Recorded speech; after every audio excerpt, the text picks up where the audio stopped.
जो लोग कहते हैं कर्म बड़ा है, कर्म बड़ा है, तो रावण ने सीता मां को चुराया था, उसने अपना कर्म किया था।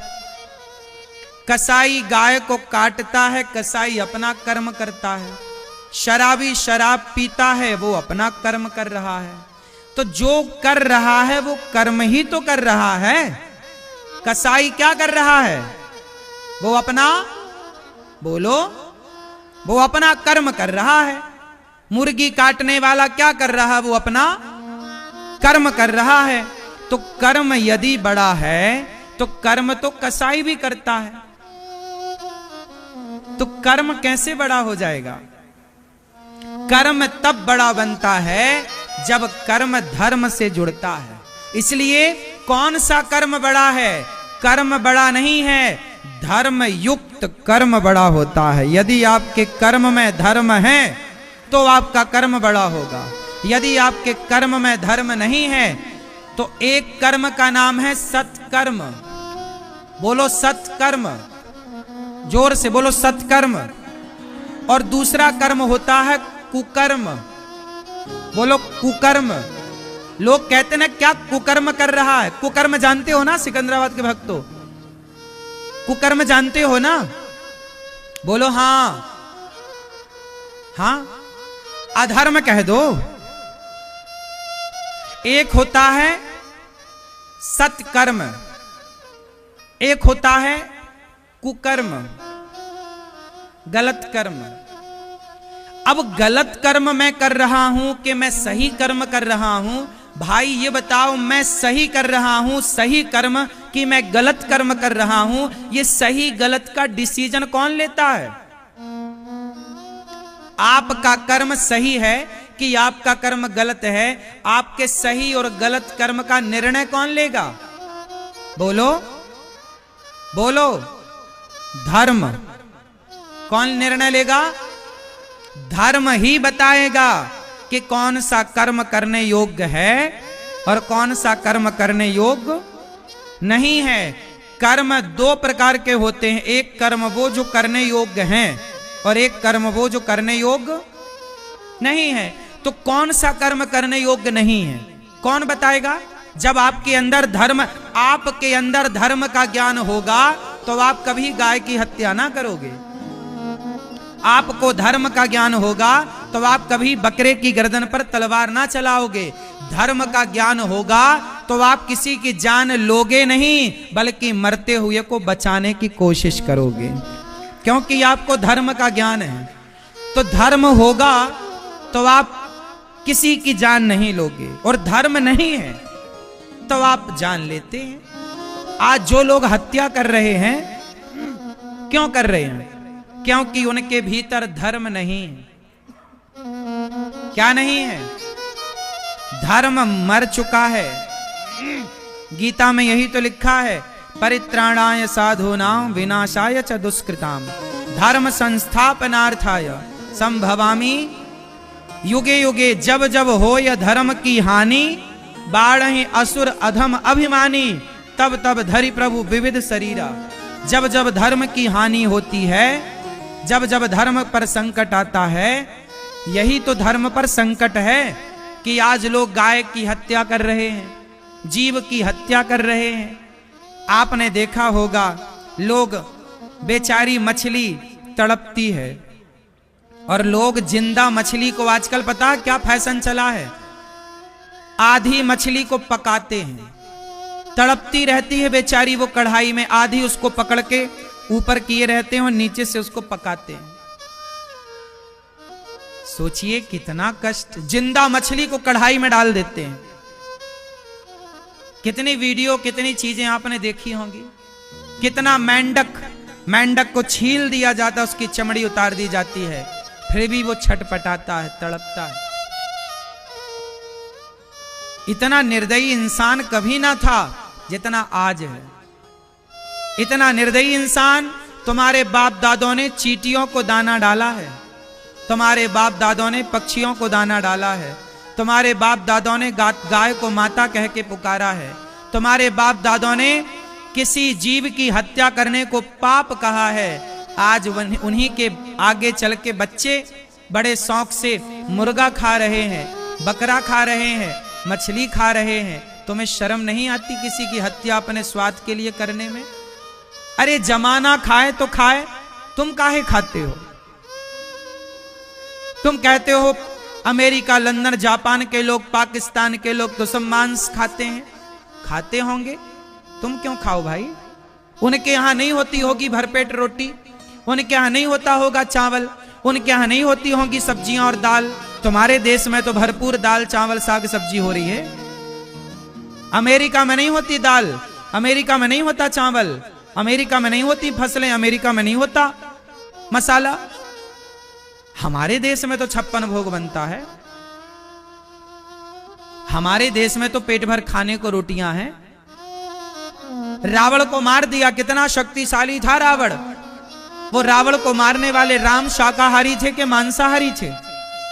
बोलो। फिर क्या शाकाहार में ताकत नहीं है? अरे शाकाहार में भी रावण को मारने की ताकत है। तुम्हारा दिमाग पता नहीं किसने खराब कर दिया, किसने तुम्हारे भीतर ये हत्या की भावना पैदा कर दी और तुम हत्यारे बन गए। तुम्हारा पेट शमशान बन गया। निर्दयी हो गए लोग। बेचारी मुर्गी के पंख नोच देते हैं। क्या बिगाड़ा उस मुर्गी ने तुम्हारा? क्या गुनाह किया? हम गुनाह करें तो हमें दंड भी दिया जाए, पर हम गुनाह ना करें और दंड दिया जाएगा तो सोच लो, ये सब नोट हो रहा ईश्वर की अदालत में। यही धर्म है मेरे भाई। धर्म आपके भीतर जिंदा है तब तक आप इंसान हैं। धर्म मर गया तो आप इंसान थोड़ी, राक्षस हैं, जानवर हैं। कुत्ते के अंदर धर्म होता है कि नहीं? होता है, जरा सा। कुत्ते के अंदर धर्म नहीं होता, होता है उनके अपने ज्ञान के लिए, जरा सा होता है। आप ये कह सकते हैं कुत्ते के अंदर धर्म नहीं होता। जानवरों के अंदर धर्म होता है? बोलो। नहीं होता ना? क्यों नहीं होता? क्योंकि वो जानवर हैं। आपके अंदर धर्म है। सुनो, जिससे आप पैदा होते हो आप उसे क्या कहते हो? जोर से। जिस नारी से आपका जन्म हुआ उस नारी को आप रिश्ते में क्या कहते हो? बोलो। मां। वो हमारी कौन लगती है? मां। और कुत्ता जिस से पैदा होता है, वो कुत्ता जब अपनी मां का दूध पीता है ना, और वही कुत्ता जब बड़ा होता है तो अपनी मां के साथ ना वो संबंध बनाता है। हाँ या ना? ये जानवरों में ऐसे ही होता है। वो उसी मां का दूध पीता है, उसी से पैदा होता हो, जवानी आती है तो उसी मां के साथ वो संबंध बनाने लग जाता है। क्यों? क्योंकि वो जानवर हैं। क्योंकि उनके पास क्या नहीं है? बोलो। धर्म नहीं है। तुम्हारे भीतर धर्म है, इसलिए तो तुम कहते हो ना कि ये मेरी मां है। अच्छा ये बताओ, जिस नजर से आप अपने पिता को देखती हो, जिस नजर से आप अपने पति को देखती हो, और जिस नजर से आप अपने पुत्र को देखती हो, ये तीनों नजर एक ही होती हैं कि अलग अलग होती हैं? क्या एक हो सकती हैं? किसने रोका है? बोलो जोर से। जिस नजर से तुम अपनी मां को देखते हो, जिस नजर से अपनी बहन को, बेटी को और अपनी पत्नी को देखते हो, क्या ये सारी नजरें एक हो सकती हैं साहब? जोर से। किसने रोका है?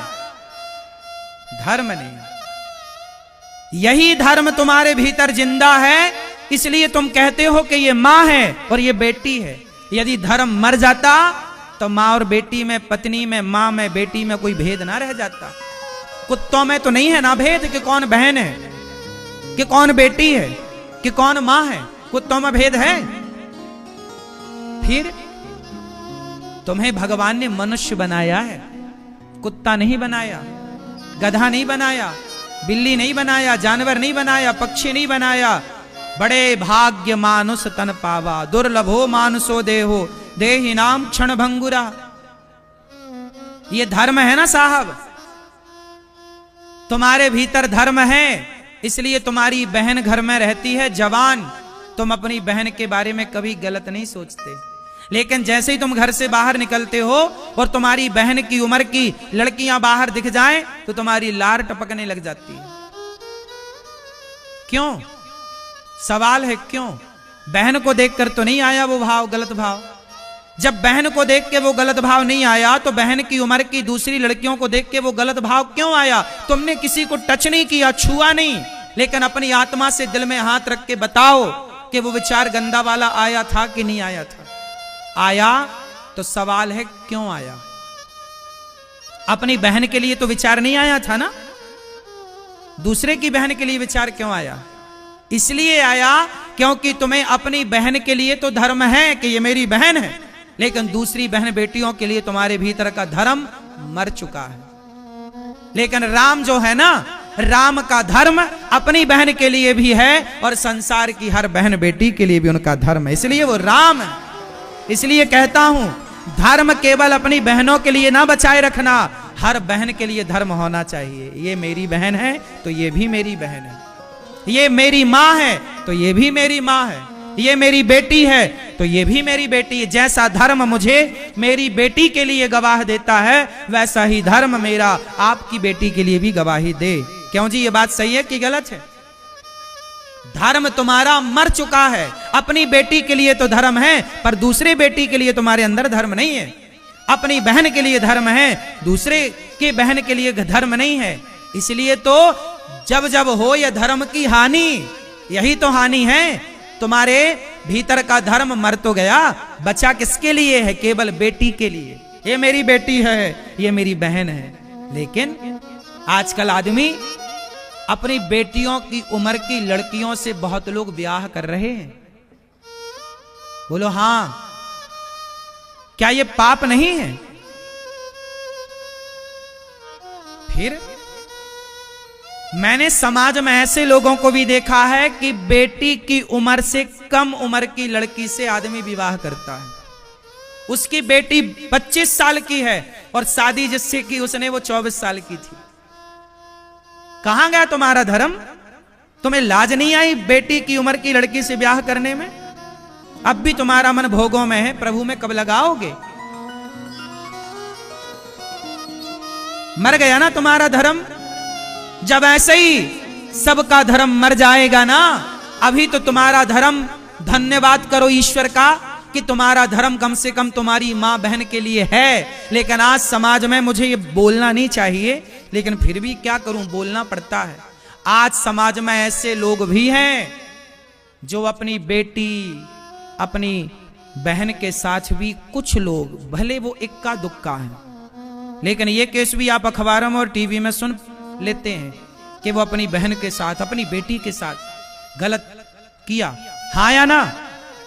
मतलब धर्म ना अभी तो बहन बेटी के लिए जिंदा था, लेकिन याद रखना इस कलयुग में धीरे धीरे वो धर्म भी मर जाएगा। इसलिए हाथ जोड़ के कहता हूं, पैसा कमाने की भूख बहुत है, रखना चाहिए, पैसा कमाना चाहिए, लेकिन जो भीतर धर्म है ना उसे भी बनाए रखो। वो धर्म है तब तक तुम इंसान हो, वरना कुत्ते में और तुम में अंतर क्या रह जाएगा? जानवरों में और तुम में अंतर क्या रह जाएगा? इसलिए मेरी मां, अपने बच्चों को 5 मिनट 10 मिनट थोड़ा धर्म का पाठ पढ़ाया करो। और कर्म करना चाहिए। कर्म बड़ा है, पर कब? जब धर्म के अनुसार किया जाए कर्म, धर्म युक्त कर्म बड़ा होगा ना मेरी मां। मैं आपको मां कहूं ना तो अच्छा है। मैं जिस नजर से अपनी मां को देखता हूं उसी नजर से आपको देखूं तो सही है। जिस नजर से मैं अपनी बेटी को देखता हूं उसी नजर से मैं आपको देखूं तो सही है। जिस नजर से मैं अपनी बहन को देखता हूं उस नजर से देखूं आपको तो सही है। पर मेरी नजरों में यदि दोष आ गया तो भले आप पता कर पाओ ना कर पाओ मेरी नजरों का दोष, लेकिन मेरी नजरों का दोष मुझे तो पता है। आप मुझसे झूठ बोल सकते हैं, मैं आप लोगों से झूठ बोल सकता हूं, लेकिन व्यक्ति दो लोगों से कभी झूठ नहीं बोल सकता, एक स्वयं से और दूसरा भगवान से। क्या आप लोग खुद से झूठ बोल सकते हैं? उत्तर दो, बोल लीजिए ना मेरे से। मैं थोड़ी परेशान कर रहा हूं आपको सच बोलने के लिए। बोलो। नहीं, मुझे सच की जरूरत नहीं है, आप बोलो मत बोलो, आप अपने को गवाही दो। आप अपने आप को देखो दर्पण के आगे और अपने आप से सवाल करो कि तुम्हारा धर्म अब कितने % बचा है, कितना जिंदा तुमने कितना मार दिया, ये जगत के लिए, ये पैसों के लिए तुमने कितना धर्म तार तार कर दिया। दुर्योधन ने पांडवों की संपत्ति हड़पने के लिए अपनी सगी भौजाई को कपड़े उतार दिए सभा में। क्यों? ए दुशासन, जाओ द्रौपदी को पकड़ के ले आओ। द्रौपदी बोली, देवर जी क्या हुआ? दुशासन गया, आपको सभा में बुलाया है, भाभी चलो। नहीं, मैं अभी मासिक धर्म से हूं, मैं अभी कमरे से बाहर नहीं जा सकती, मैं अभी मासिक धर्म से हूं, चलना तो पड़ेगा ना, मेरे शरीर में अभी कपड़े पूरे नहीं गई तो बाल पकड़ लिया, घसीटा, सभा में खड़ा किया। दुर्योधन बोला, वाह द्रौपदी बहुत सुंदर है। दुशासन, कपड़े उतारो इसके और कपड़े उतार देना, और जब कपड़े उतर जाएं तो मेरी जंघाओं पे, मेरी जांघ पे, मेरी गोद में लाके बिठा देना। देखो जरा, अपनी सगी भौजाई के कपड़े उतार के अपनी जांघ में बिठाने की बात कर रहा है। कौन? दुर्योधन। जबकि इस मूर्ख दुर्योधन को नहीं पता कि इस दुर्योधन के पहले युग में लक्ष्मण जी हो चुके हैं।